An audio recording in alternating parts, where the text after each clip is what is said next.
الله أكبر الله أكبر الله أكبر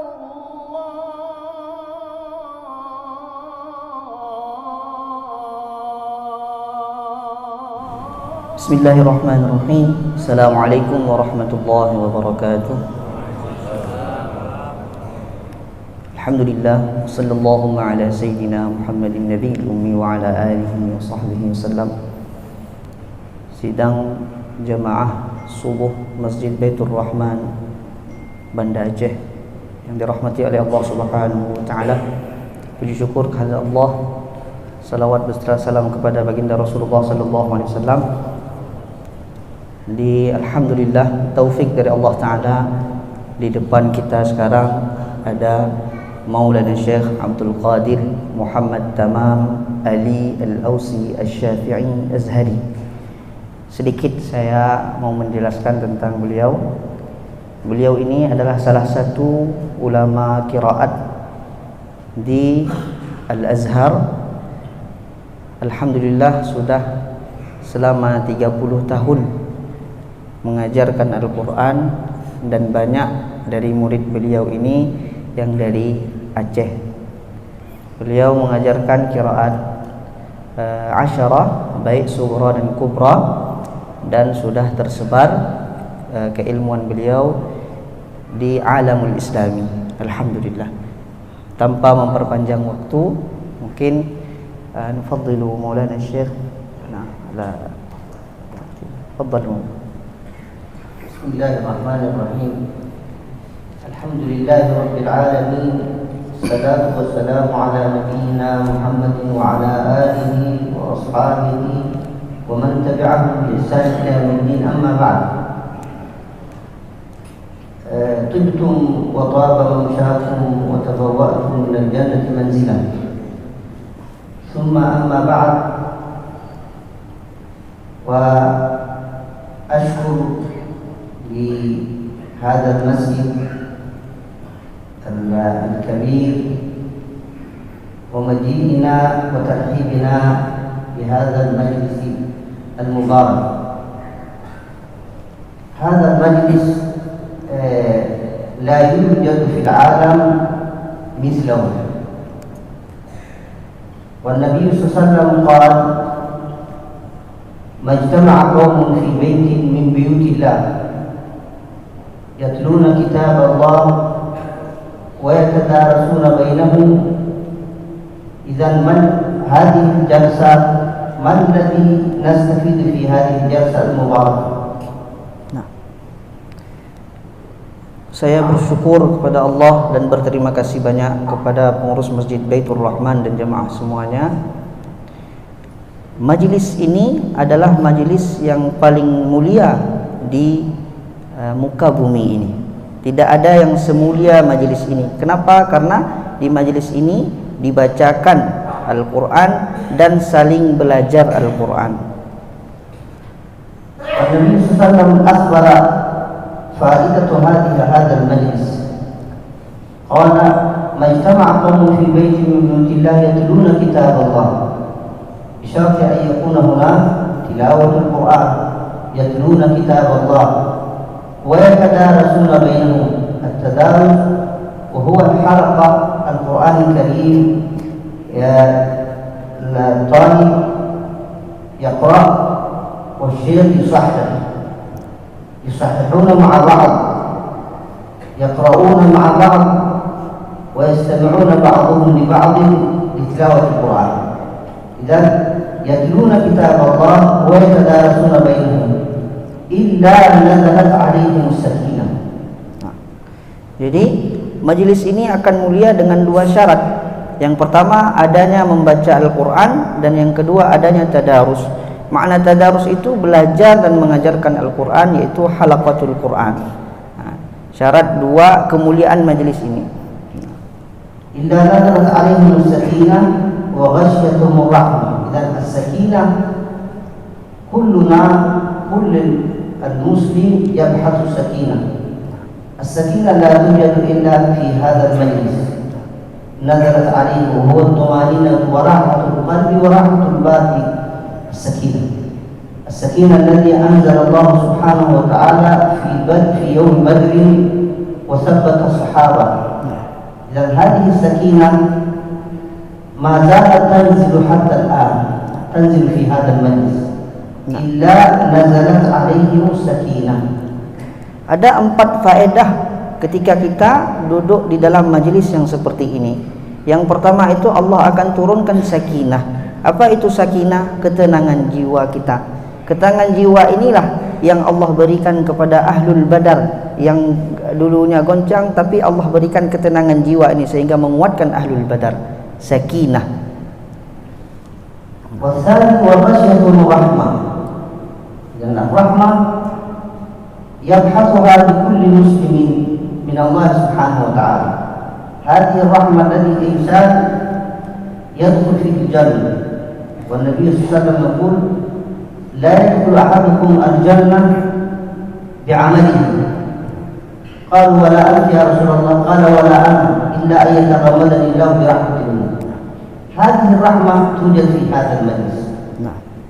إذا نزلت عليهم السكينة وغشيتهم الرحمة.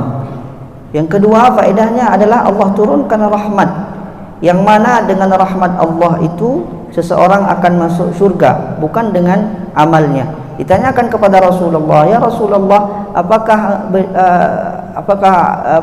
Rasulullah juga tidak masuk surga dengan amal? Iya, masuk surga dengan rahmatnya Allah Subhanahu wa taala, dan itu ada pada majlis ini. والثالث وحفتهم الملائكة، لأن هذا المجلس تحفه الملائكة. إذا مجلس الملائكة لها نزولات في الأرض، نزول ليلة القدر والنزول في هذه المجالس. إذا هذا المجلس مجلس تحف فيه الملائكة. إذا المسلم لازم يبحث مثل هذه المجالس. Jadi yang ketiga itu dikelilingi oleh malaikat. Malaikat itu hanya turun pada Lailatul Qadar dan majlis seperti ini. Jadi kita dikelilingi oleh malaikat, dan seorang muslim itu harus mencari majlis-majlis yang seperti ini. Mana majlis Nusul Quran, adanya halaqatul Quran. Inna nazalat alaihim malaikatu wa ghashiyatuhum rahmah wa hafathum wa dzakarahum bi man. Hadhihi a'la syai'. Allah subhanahu wa ta'ala yadhkuraka عند الملائكة عنده يقول فلان حضر في هذا المجلس، فلان كل واحد باسمه. dan إذا ذكر الله سبحانه وتعالى إنسان عنده في هذا الأرض كل شيء يكون له تيسير. إذا هذا المجلس أنت تخرج وأنت تستفيد من هذه الأربعة. هذه الأربعة لا يوجد جلسات أخرى إلا في هذا المجلس. هنيئا لمن يجلس في هذا المجلس ويستفيد من هذه الأربعة أخبرها سيد الخلق صلى الله عليه وسلم. Yang keempat adalah disebut-sebut di sisi Allah Subhanahu wa taala, dan itu yang paling berharga. Dan seorang apabila telah disebut-sebut oleh Allah taala, semuanya Allah akan berikan kemudahan di dalam hidupnya, bihi taisir. Nah, jadi bersyukurlah kita dan selamat kepada orang-orang yang hadir pada majlis yang seperti ini, majlis Al-Quran. Yang majlis Al-Quran huwa a'zam majlis. Al-Quran kama yaqulu Imam Syatibi, wa khairu jalisin la yumallu hadithuhu wa tardaduhu yazdadu fihi tajammulan. Kullama taqra al-Quran kullama yazidu laka al-halawa wal ladha fi qira'atihi la tashba' minhu. Kama qala Sayyidina Uthman, law tahrat al-qulub ma syabi'at min al-Quran. Nah, jadi majlis seperti ini harus kita cari, seperti yang dikatakan oleh Imam Syatibi. Kalau majlis Quran itu tidak akan puas kita membacanya. Semakin kita baca, semakin mendapatkan kelezatan dalam bacaan itu. Dan Sayyidina Utsman mengatakan, apabila hati seseorang itu bersih, tidak akan pernah puas dia dengan membaca Al-Quran. Al-Quran wasiyatul akhir dari Nabi sallallahu alaihi wasallam qabla an yantaqil ila rafiqil a'la, qala taraktu fiikum ما إن تمسكتم به لن تضلوا بعدي أبدا كتاب الله. إذن هذه وصية النبي صلى الله عليه وسلم.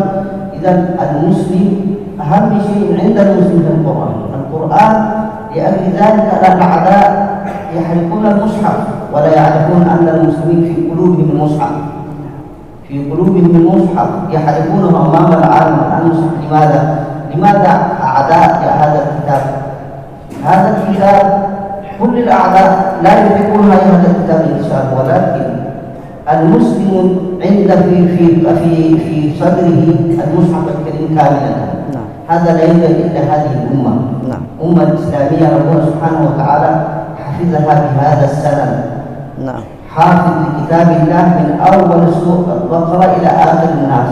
هذا لا يوجد إلا هذه الأمة. قبل هذا ما كانت أمم تحفظ هذه الكتب. Jadi apa namanya majelis ini ya banyak orang-orang luar Islam, non Islam itu membakar Al-Quran, mereka tidak mengetahui bahasanya Al-Quran itu disimpan di hatinya seorang mukmin, walaupun dibakar. Quran itu akan tetap selalu ada di hati seorang mukmin, dan itu adalah keutamaan umat ini. Sanadnya terjaga sampai hari ini. Dan alhamdulillah nuridu an natruku al-waqf liman yaqra wa yusahhih al-Quran al-Karim, khasatan Fatihatul Kitab. لأن الفاتحة بأم الكتاب هي ركن من أركان الصلاة. إذن عند الشافعية تقول الشافعية أن الذي لا يحسن الفاتحة فهو أمي ولو عنده رسالة الدكتور فهو أمي. إذن اهتمام بالفاتحة مهم جدا لأنه أم الكتاب وهو شرط لصحة الصلاة. Sedikit sebelumnya Rasulullah SAW meninggalkan kita sesuatu yang sangat berharga sekali untuk umat ini adalah Al-Quran. Itu yang ada tertinggal sedikit. Lalu kata beliau tadi, saya akan memberikan waktu lebih luang kalau untuk kita berbicara, ini mukaddimah saja, untuk kita sama-sama belajar Al-Fatihah, karena Al-Fatihah ini adalah umul kitab. Jadi siapa yang tidak benar Al-Fatihahnya ya, nanti akan batal salatnya. Dan dikatakan oleh Imam Syafi'i ya, di dalam madhab Syafi'i, orang yang hanya ummi yang dikira tidak berilmu, itu adalah orang yang tidak benar Al-Fatihahnya walaupun punya syahadah doktorah, kata beliau. Jadi beliau mempersilahkan siapa yang ingin membaca Al-Fatihah, insyaallah akan ditashih.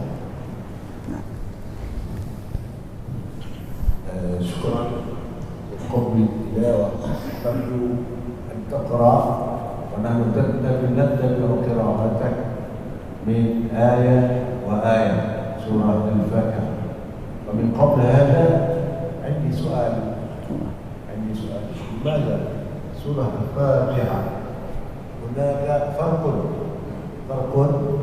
من العلماء يعني بسملة بسم الله الرحمن الرحيم آية، ومنهم لا يحسبها هذه الآية، ثم مسألة الوقت في صراط الذين أنعمت عليهم. شكرا من قبل شيء. بسم الله الرحمن الرحيم. إذا نبدأ نجيب على السؤال فضيلة الشيخ ما شاء الله ربنا يبارك فيه ويحفظه، ويقول لماذا اختلف العلماء في قراءة القرآن في البسملة، ومنهم من أثبته ومنهم من لم يثبته في أول سورة الفاتحة. هذا فيه اختلاف بين القراء والفقهاء. عند الفقهاء كما نعلم أن الحديث الذي كان يقول النبي صلى الله عليه وسلم كان يبدأ القراءة في حديث بالحمد لله رب العالمين، في حديث آخر يبدأ القراءة بسم الله الرحمن الرحيم. اختلف العلماء إذن من يقول جعله أن الفاتحة أن البسملة جزء من آية من الفاتحة 7 آيات. القراءة الذي القراء كذلك اختلفوا. إذا عند الإمام حفص الذي يقرأ عالم الإسلامي يثبت الفاتحة يثبت البسملة في أول الفاتحة. لذلك ستجد أن المصاحف مختلفة، مصحف ورش أو مصحف غير ورشي وحفص بحفص يثبتون لها الفاتحة في أول السورة، لكن قراءة الفاتحة في أول القرآن كله أثبته القراء جميعا، ولكن اختلفوا في حالة الوصل. من وصله القرآن بدون بسملة من أول القرآن إلى آخره، من أول في حمزة، إمام حمزة يجعل القرآن كأنها كسورة واحدة، لو وصلها يقرأها بدون بسملة. الورش عنده 3 أول في البسملة وبدون بسملة في الوصل. هذا اختلاف في اختلاف قراءة النبي صلى الله عليه وسلم. النبي صلى الله عليه وسلم قرأه مرة بالبسملة، مرة بالحمدلة، مرة قرأه هكذا. إذا كل قارئ أخذه عن النبي صلى الله عليه وسلم. الصحابة نحن أخذنا من أين وجدنا هذا؟ من الصحابة علموا التابعين، تابعين أخذوا من الصحابة، والصحابة من النبي صلى الله عليه وسلم، والنبي صلى الله عليه وسلم من جبريل، والجبريل من الله بكيفية لا نعلمها. إذا بهذه الكيفية السلسلة وصلت، بذلك تقول أن راوي يثبتها وراوي آخر لا يثبتها. إذا القرآن قراءة سنة متبعة، سنة متبعة. النبي صلى الله عليه وسلم قرأه هكذا، قرأه في مكان آخر هكذا، الصحابي لا أخذ هكذا، أخذه بالبسملة، والصحابي الثاني أخذه بدون بسملة. إذا العلماء أثبتوها كلها كما وردت. لأجل ذلك ستجد أنه من يقرأ حتى المصاحف، مصحف حفص يبدأ بالبسملة، في مصاحف أخرى بدون بسملة يجعلها 7 آيات، وبعضهم يقول 7 آيات مع غير المغضوب عليهم ولا الضالين آمين، هذه بدون بسملة تكون 7 آيات. لهذا الاختلاف أثبت المصاحف. قارئ يقرأ بالبسملة وقارئ يقرأها بدون بسملة. هذا الاختلاف كله راجع لوروده عن النبي صلى الله عليه وسلم.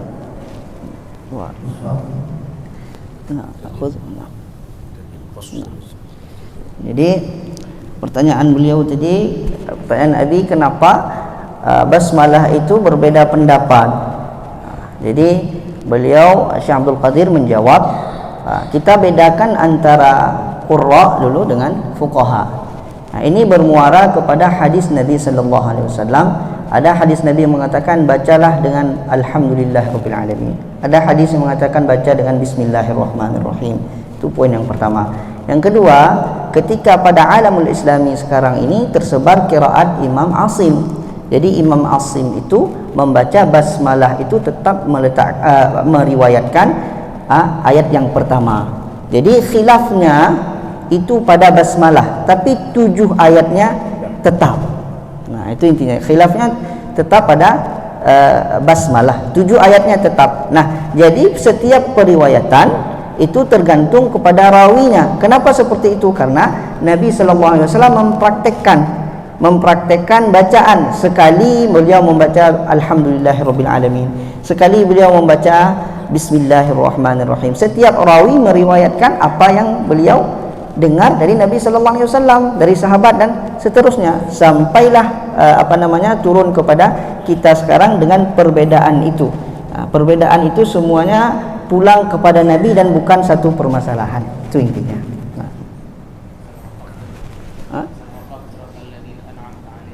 Jadi masalah waqaf siratal ladzina an'amta alaihim, ketika kita membaca Imam Asim siratal ladzina an'amta alaihim ghairil maghdubi alaihim waladdallin. إذا هذا عند حفص الذي يقرأ حفص هذه ليست لا يوجد فيه وقف. نعم. أنا عند حفص لا يجوز فيه الوقف، تعتبر آية واحدة. ولكن عند القراء الأخرى تعتبر آية واحدة. في هذا الذي يقرأ حفص لو استطاع إلا إذا قطع منه النفس، لأجل النفس ممكن يقف، ولكنه ما لا يوجد وقف من يقرأ رواية رواية حفص. Siapa yang membaca qiraat Imam Hafaz bahwasanya siratal ladzina an'amta 'alaihim ghairil maghdubi 'alaihim waladdallin, tidak ada waqaf. Tidak ada waqaf di situ karena itu dikira satu ayat. Karena basmalahnya sudah dikira ayat pertama.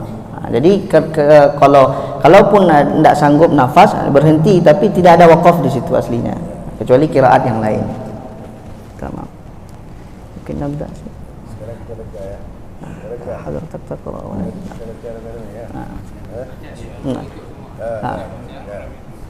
talqin. تقرأ نحن نتبع قراءتك. أعوذ بالله من الشيطان الرجيم. أعوذ بالله من الشيطان الرجيم.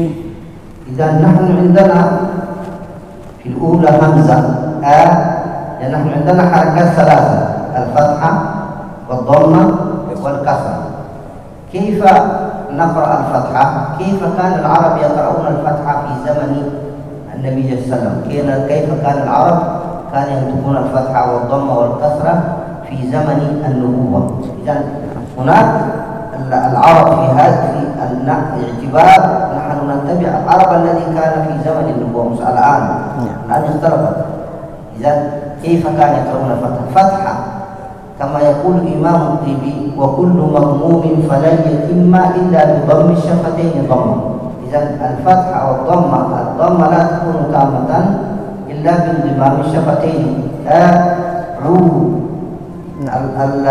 الكسرة لا تكون تامة إلا بانكسار الشفتين بي. إذا الفتحة كذلك بانفتاح الشفتين. إذا لازم نحن نراعي كيف أنا أقرأ. إذا أعوذ بالله من الشيطان الرجيم. Jadi beliau mengatakan di dalam harakat bahasa Arab itu ada 3 saja: fathah, dhammah, kasrah. Fathah itu bagaimana? Fathahnya orang Arab dahulu, bukan yang sekarang, kata beliau. Fathahnya itu dengan membuka mulut, kasrah dengan menurunkan rahang bawah.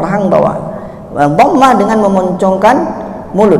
Harus sempurna, dia akan sempurna dengan memoncongkan mulut. Makanya tidak akan sempurna, dikatakan Imam Tibi, tidak akan sempurna seseorang, ya, kullu madmun falan yatima illa bi dhammi syafataini dhamma. Tidak akan sempurna dhammah seseorang itu kecuali dengan memoncongkan mulut. Lalu beliau mempraktekannya. Nah. Idzan indana asy-syaitan dan fathah la naqra'ha hakadha a'udzu billahi minasy syaitan. Hadhihi sautu dhammah wa laysa sautu fathah. Dan indana 3 harakat. الضمة لها صوت خاص، الفتحة صوت خاص، والكسر صوت خاص. كل حركة لها صوت. إذا لا أقرأ الفتحة بصوت الضمة. لو عندما أنا أقرأ أعوذ بالله من الشيطان، يعني هذه الضمة. الفتحة كيف؟ أعوذ بالله من الشيطان. إذا ممكن واحد يسأل: كيف أعرف الفتحة الصحيحة الذي كان يكتب العرب في زمن النبوة؟ الفتحة الصحيحة إذا أشبعته إذا تولد الألف. شيطان لو أشبعناه يتولد ألف، هذه فتحة صحيحة الذي كان يكتب العرب. لو قلنا هذه ضمة. إذا يقول الإمام الطيبي: إذ الحروف إن تكن محركة يشرقها مخرج أصل الحركة، أي مخرج الواو والألف والياء في مخرج الألف. إذا نحن عندنا أصل الحركة، أصل الفتحة ألف، أصل الضمة الواو، أصل الكسر الياء. إذا الداء توافق أصلها. إذا خالفت أصلها هذا ليس ضمة وليس فتحة وليس كسر. Jadi ketika misalkan kita mengucapkan to itu bercampur antara fathah dengan dhammah. Jadi terbuka to. Kenapa? Bagaimana kita tahu fathah, dhammah dan kasrah yang sahih? Pulangkan kepada aslinya. Fathah yang sahih apabila melahirkan alif. To misalkan tidak melahirkan alif. Dhammah yang sahih ketika melahirkan waw. Kasrah yang asli, yang sahih, yang diucapkan Arab ketika melahirkan huruf ya. Itu wazannya. إذا أعوذ بالله من الشيطان الرجيم. الشيطان الرجيم. بسم الله الرحمن الرحيم. بسم الله الرحمن الرحيم. إذا نحن عندنا أسماء أزمنة الحروف، كل حرف له زمن إذا كان حرف ساكن. إذا الحرف الساكن الرخوي طول زمن عند السكون، عندنا بس طول زمن، رح طول زمن، بسم الله الرحمن. إذا أنا أساوي زمن الحروف الساكنة. إذا كان حروف الساكنة الإخوة أقرأها قرآن من أول القرآن إلى آخره طول زمنها.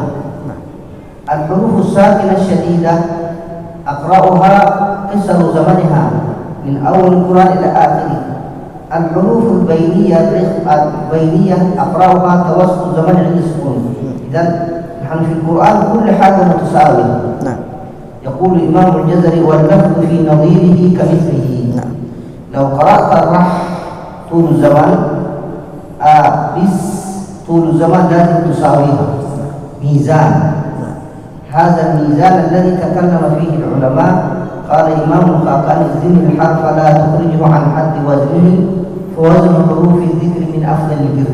من أفضل البر أن تزن تقرأ القرآن بميزان واحد، لا طويل لا لا قصير لا، كل طويل تعطيها طوال الزمن، كل قصير هكذا. إذن يقول الإمام السخاوي: للحرف ميزان فلا تك طاغيا فيه ولا تك مخسر الميزان. معناها لا تكن مخسر الميزان تنقص الحروف أو تشبع الحروف عن حده. إذن نحن نمشي القرآن من أول القرآن إلى آخره متساوية، حدود متساوية، أزمنة الحروف متساوية، الغنى المتساوية. إذا تكون هذه القراءة التي وصفت أم المؤمنين أم سلمة تقول عندما سئلت قراءة النبي صلى الله عليه وسلم كانت قراءته مفسرة. نعم. كانت قراءته تسمعها مفسرة، يعني كل شيء دقيق لها ميزان. Nah, jadi di dalam bacaan Al-Quran, di dalam huruf Arab itu ketika sukun ya punya durasi. Ada huruf itu yang pendek sekali durasinya, ada yang pertengahan, ada yang panjang. Nah, seperti misalkan yang panjang bis dengan itu mesti seimbang, Nah, dikatakan oleh imam kita harus seimbang dan kita paskan di satu Quran. Jangan berlebihan, jangan juga kurang. Nah, dipaskan di satu Al-Quran. Itu yang dimaknai dengan bagaimana Nabi membaca Al-Quran, seolah-olah Nabi mentafsirkannya. Maknanya apa? Satu-satu huruf. Itu khulasahnya. Nah. Alhamdulillahi Rabbil Alamin. Alhamdulillahi Rabbil Alamin. Ar-Rahmanir Rahim. Ar-Rahmanir Rahim. Maliki Yawmiddin. Maliki Yawmiddin. Maliki Yawmiddin. Maliki Yawmiddin. Dan nantabih minal dal musyaddadah, lakin la ad-dal wa ta wa ta makhrajnya wahid. بعضهم يقرأها مالك يوم الدين قريب إلى التاء. عندما قريب تقرب الدال إلى التاء يتغير المعنى، بدلا يوم الدين تكون يوم الدين. هذه تغيير المعنى. إذا نحن ننتبه الدال يوم الدين. يعني الحروف المشددة الفاتحة له كم تشديدات؟ الفاتحة لها 14 تشديدا. 14 تشديدا. قالوا لو نقص تشديدا صلاة غير صحيح. قصر التشديد بس. إذن لازم نعطي لكل تشديد حقه. نعم. يوم الدين. مالك يوم الدين. نعم. Maliki Yaumiddin. Pada kata Maliki Yaumiddin, dal itu yang kita harus perhatikan yang pertama sekali, karena dia satu makhraj dengan ta dan ta. Banyak sebagian orang mengucapkan condong kepada ta, tin. Itu berubah makna. Ya, yang kedua, tasydid di dalam suratul Fatihah itu ada 14. Kalau kurang satu saja maka tidak sah salatnya. Jadi itu yang perlu diperhatikan. Nah. Iyyaka na'budu wa iyyaka nasta'in. Iyyaka na'budu wa iyyaka nasta'in. Iyyaka hadhihi ya mushaddadah. Idzan la na'ti ba'dhum ya'ti ya shadidah. شديدة معناها الشدة في مصطلح علماء القراءات. الشدة هو الانضباط الصوتي. لا نقرأها إيا. هذا إذا أنا لو قرأت هذا حبست صوت الياء. يا من حروف الرخاء ويجري صوتها. لا نأتي هناك نأتي الشدة ولا نأتي الشدة. نأتي الشدة معناها الشدة لازم نأتي مشددة ولكن لا نأتي الشدة معناها نحبس الصوت. يا هذا بعضهم يقرأ هكذا هذا خطأ.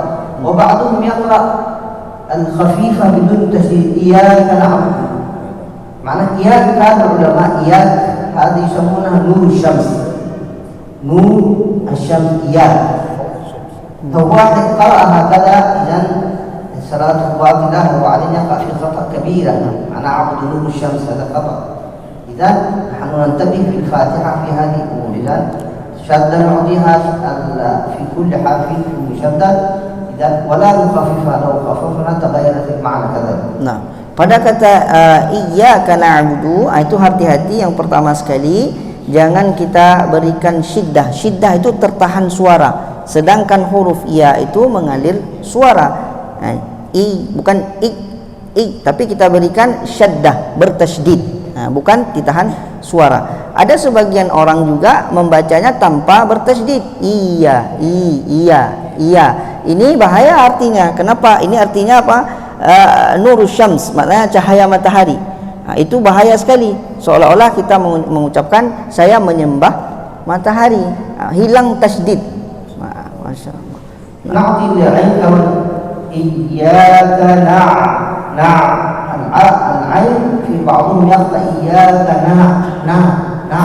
لا نفتح فم. العرب كانوا لا يفتحون الفم، كانوا يفتحون بالتوسط. لا أفتح. إذا لو أبعدت الحلق مع بعض عن مزمار اللسان يكون العين عائم. إياك نعبد لأن العين مزمار اللسان يرجع إلى إياك هذا عين الفصيحة. في عين العامية نعبد هذا عين العامية. إذا العين الفصيحة أعمى. إياك نعبد وإياك نستعين. Kita kepada ain pula sekarang. Huruf ain itu kebanyakan orang membuka hurufnya itu terlalu lebar.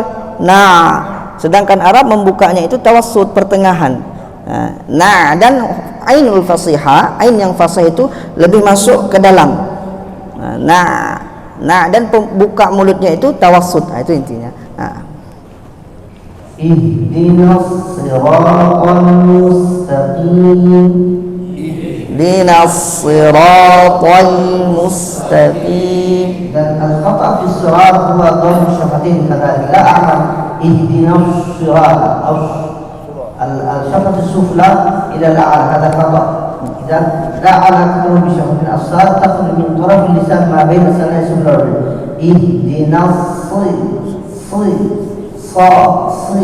اهدنا الصراط المستقيم. Ini dinas siratal mustaqim. Ini pada sad ini ditanbih oleh Maulana Syekh. Diperhatikan jangan sampai memoncongkan mulut. Ihdinas.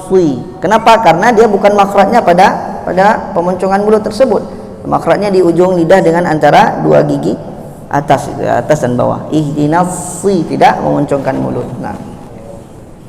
Siratal ladzina an'amta 'alaihim. Siratal ladzina an'amta 'alaihim. Ghairil maghdubi 'alaihim. ghairil maghdubi alaihim. إذا عندنا الميم مرققة، ما غين مفخمة ومستعلية، ما. إذا خطأ في الغين ما يجري فيها النفس، جريان النفس في الغين خطأ، لأن يقولون لولا الجهل لكان الغين خاء، لأن الحروف يتفق في المخرج، يتفقان ولكن يختلفان بالصفة. إذا في هذه الحالة الغين لو قرأنا ما هذا ليس الغين الصحيح. إذا ما يجري فيها الصوت ولا يجري فيها النفس. Nah, jadi pada ghin juga, ini pada mim dan ghin, mim tipis, sedangkan ghin tebal. Jadi mau. Yang kedua, ghin itu keluar suara tertahan nafas. Apabila keluar nafas pada ghin, maka menjadi kha. Makh ataupun mau tipis, kesalahan di situ. Nah, ini diperhatikan kata Mas. ghairil maghdubi alaihim waladdallin.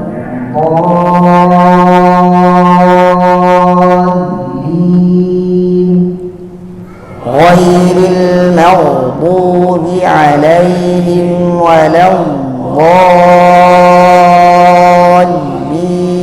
Dan al-khata' la naqulu hada qira'atu fathah bi sauti dhamma. لا نقول هذا صوت الضمة وليس صوت الفتحة.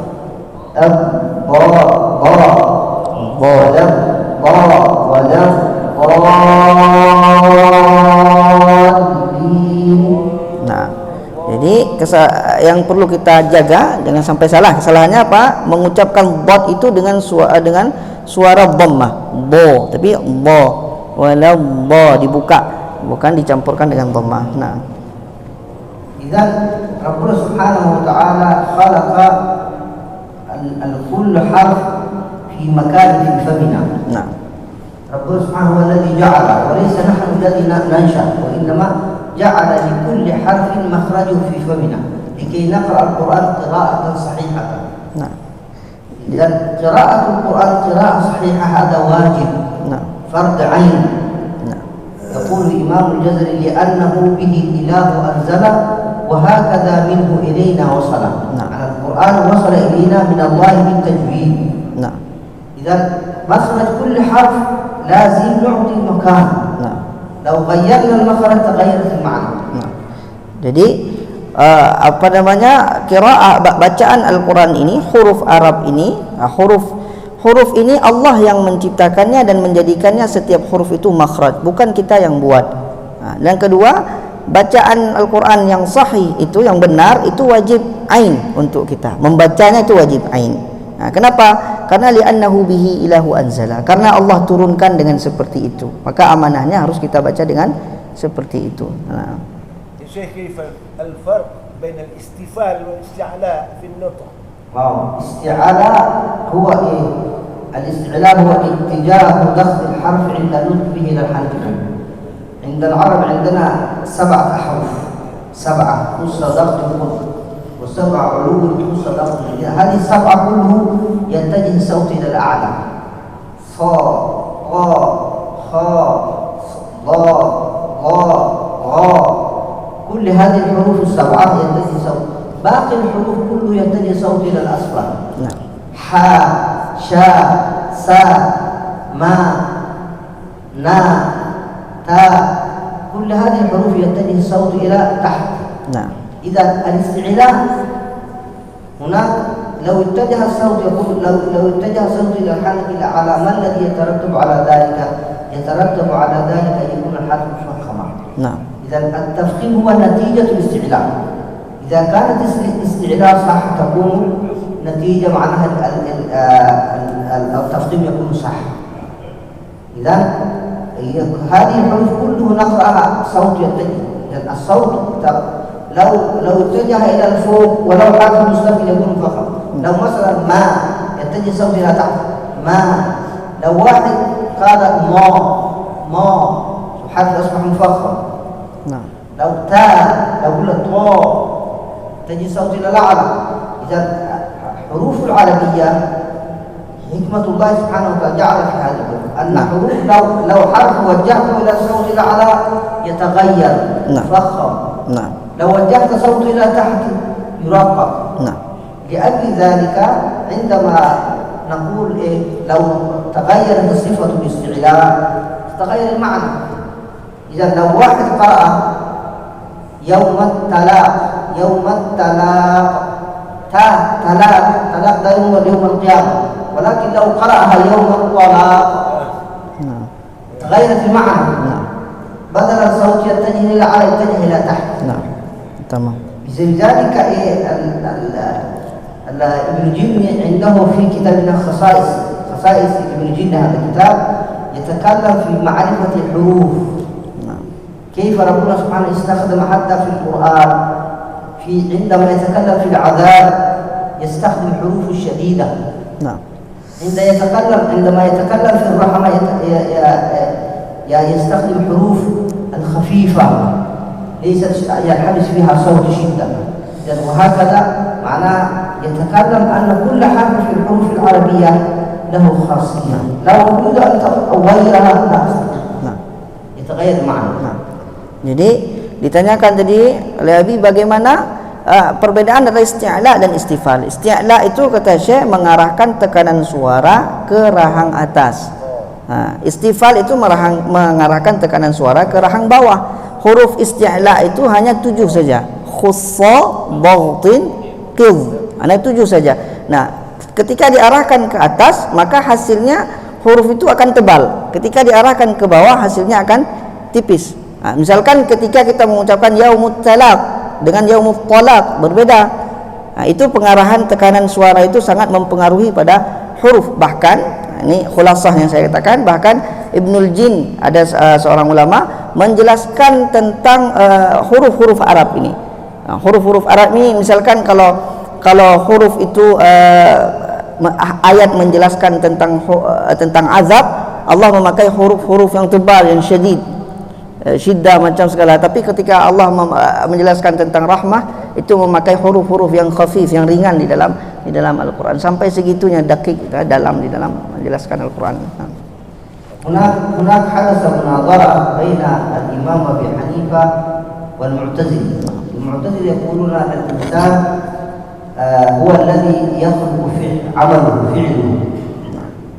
ليس الله سبحانه وتعالى، وإنما أهل السنة يقول الله خلق الإنسان وخلق أعماله والله خلقه وما تعمل.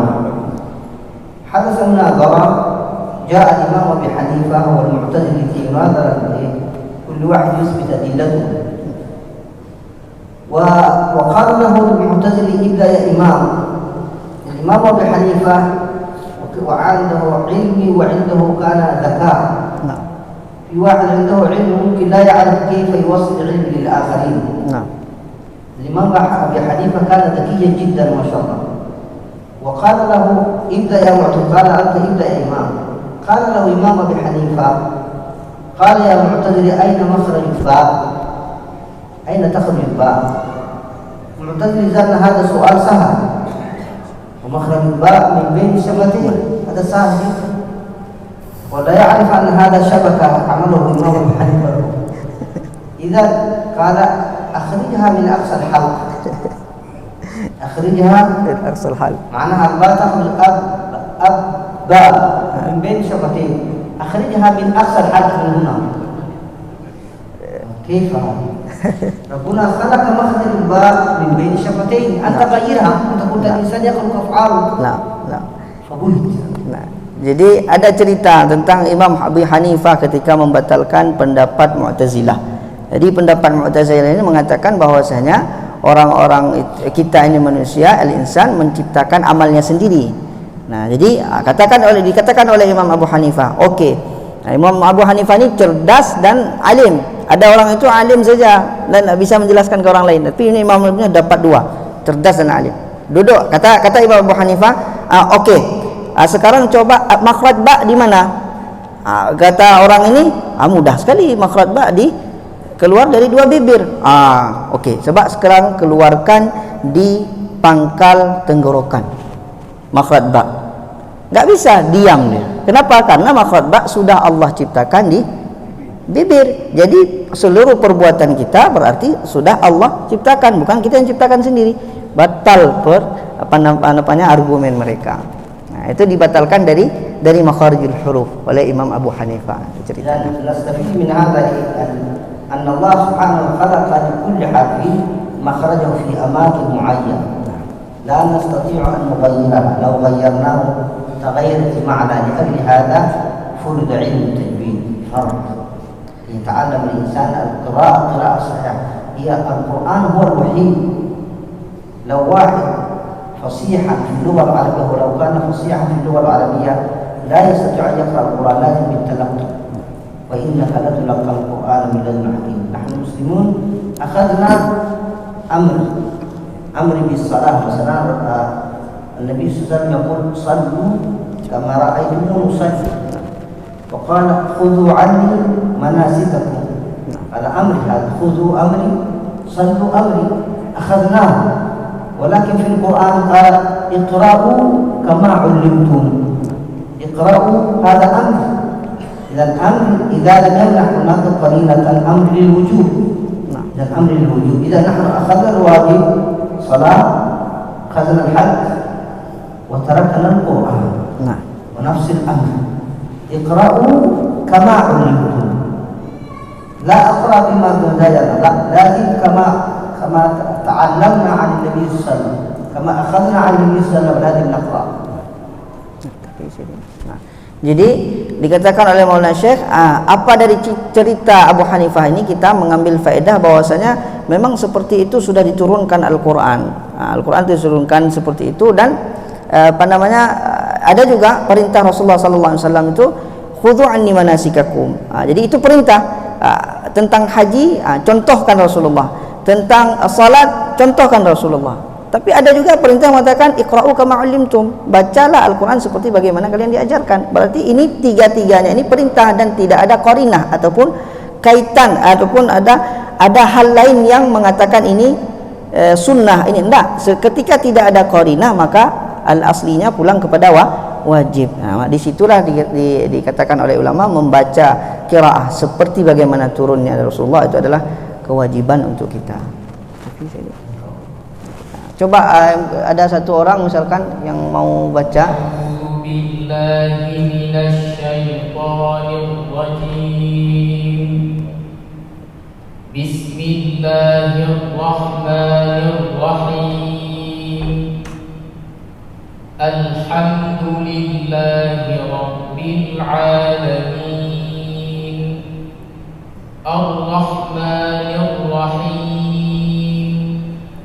مالك يوم الدين إياك نعبد وإياك نستعين اهدنا الصراط المستقيم صراط الذين أنعمت عليهم غير المغضوب عليهم ولا الضالين.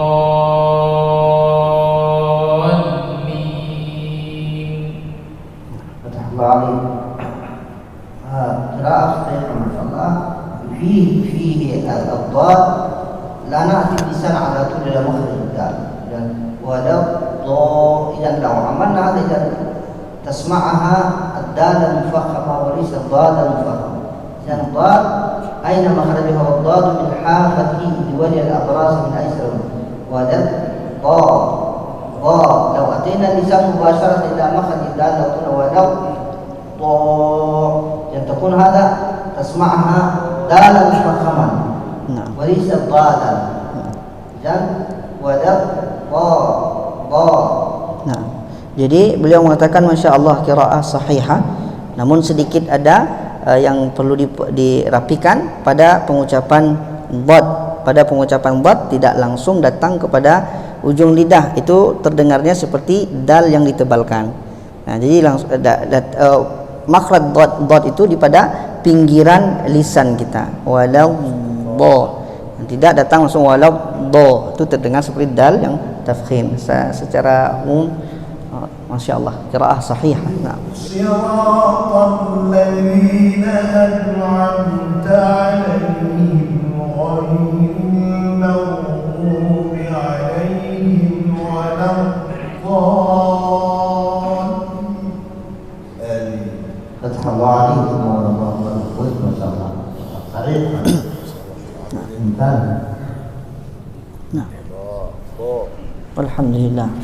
Mumtaz kata Maulana Syekh. Syekhul Qurra'il Asyimi. Masyaallah. Tamam. Jadi yang dikatakan Quran itu adalah lahajat Arab yang dulu dibawakan oleh Nabi sallallahu alaihi wasallam.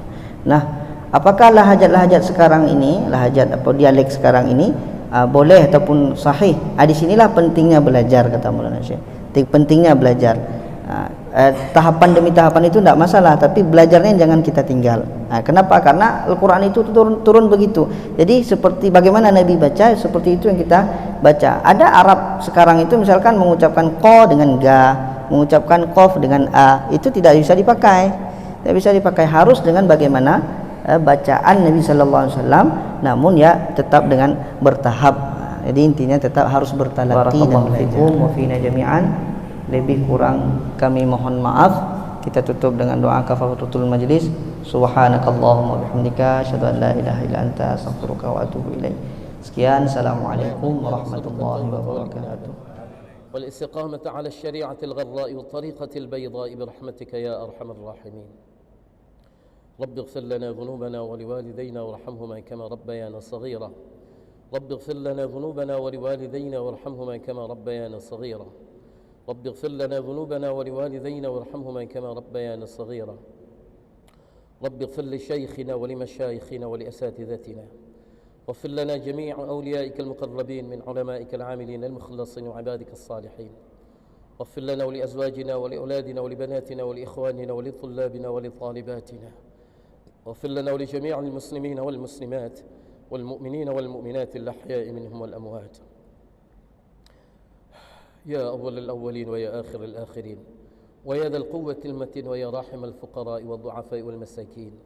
يا أرحم الراحمين يا أرحم الراحمين يا أرحم الراحمين. أظلمنا أنفسنا وإن لم تغفر لنا وترحمنا لنكونن من الخاسرين. رب اغفر واعف وارحم وتكرم وتجاوز عما تعلم إنك أنت الله العز الأكرم. اللهم احسن عاقبتنا في الأمور كلها وأجرنا من خزي الدنيا وعذاب الآخرة. اللهم إنا نسألك رضاك والجنة ونعوذ بك من غضبك والنار. اللهم عظم جلالك في قلوبنا وصغر الدنيا في أعيننا. اللهم عظم جلالك في قلوبنا وصغر الدنيا في أعيننا. حبب إلينا الإيمان وزينه في قلوبنا وكره إلينا الكفر والفسوق والنفاق والعصيان واجعلنا من الراشدين المهديين. واجعلنا من الراشدين المهديين. اللهم اجعلنا من الراشدين المهديين. اللهم أذقنا لذة طاعتك وختمة دينك. اللهم أذقنا لذة طاعتك وختمة دينك وحرمنا عن معاصيك ظاهرا وباطنا سرا وعلانية أبدا ما أحييتنا يا رب العالمين.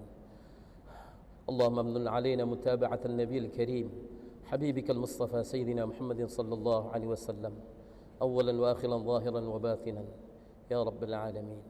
اللهم امن علينا مجالسة النبي الكريم حبيبك المصطفى سيدنا محمد صلى الله عليه وسلم.